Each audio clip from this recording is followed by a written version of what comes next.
2009ஆம் ஆண்டு திமுக ஆட்சியின் போது சென்னை உயர்நீதிமன்ற வளாகத்தில் வழக்கறிஞர்கள் காவல்துறை இடையே நடந்த மோதல் சம்பவத்தை கருப்பு தினமாக இன்று கடைபிடித்து வழக்கறிஞர்கள் போராட்டத்தில் ஈடுபட்டு வருகின்றனர். இது குறித்தான கூடுதல் தகவல்களோடு இணைகிறார் எமது செய்தியாளர் நித்யானந்தன். வணக்கம் நித்யானந்தன். 2009ஆம் ஆண்டு நடைபெற்ற அந்த கலவரத்தின் போது வழக்கறிஞர்களுக்கும் காவல்துறையினருக்கும் மோதல் ஏற்பட்டதன் கருப்பு தினமாக இன்று கடைபிடிக்கப்படுகிறது. வழக்கறிஞர்களும் போராட்டத்தில் ஈடுபட்டு வருகின்றனர். இது குறித்தான கூடுதல் விவரங்களை பதிவு செய்யுங்கள்.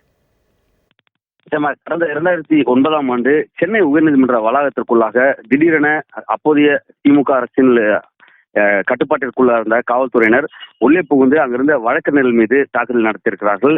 இந்த சம்பவம் என்பது அப்போதைய 2009ஆம் ஆண்டு பெரும் பரபரப்பை ஏற்படுத்தியது. தமிழகம் முழுவதும் ஒரு பெரும் அதிர்வலைகளை ஏற்படுத்தியது. பல வழக்கறிஞர்கள் நீதிமன்ற புறக்கணிப்புகள் எல்லாம் செய்யப்பட்டனர்.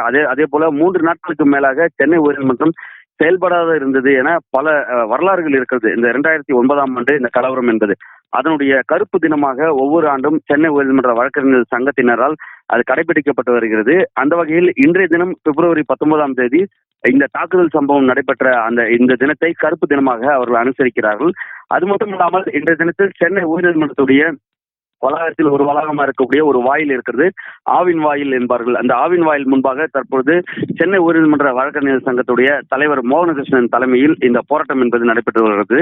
இந்த போராட்டம் என்பது மிக முக்கியமாக கூற வேண்டும் என்றால் 2 விஷயங்களை முன்னிறுத்தி இந்த போராட்டம் நடைபெறுகிறது. அதில் திமுக ஆட்சி காலத்தில் 2009ஆம் ஆண்டு வழக்கறிஞர்கள் மீது தாக்குதல் நடத்தியது மட்டுமல்லாமல் அப்பொழுது நீதிமன்றங்களில் இருந்த நீதிபதிகள் மீதும் தாக்குதல் நடத்தப்பட்டிருப்பதாக வழக்கறிஞர் சங்கங்கள் கூறுகிறார்கள். அதே போல உயர்நீதிமன்ற வளாகத்திற்குள்ளாக பணியாற்றிய பணியாளர்கள் மீதும் தாக்குதல் நடத்தப்பட்டிருக்கிறது. வழக்கறிஞர்கள் மீது கடுமையாக தாக்குதல் நடத்தப்பட்டு வழக்கறிஞர்கள் மருத்துவமனையில் அனுமதிக்கப்பட்டு சிகிச்சை பெற்றதெல்லாம் இருந்திருக்கிறது.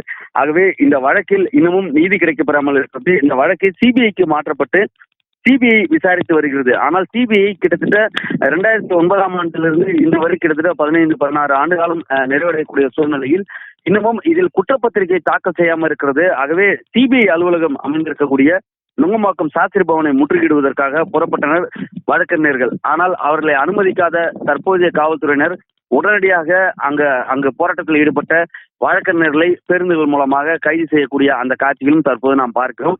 ஆகவே சிபிஐ கண்டித்துதான் இந்த போராட்டம். மறுபுறத்தில் அப்போதைய திமுக அரசின் ஆட்சி காலத்தில் இருந்த காவல்துறையை கண்டித்தும் இந்த போராட்டம் என்பது நடைபெறுகிறது.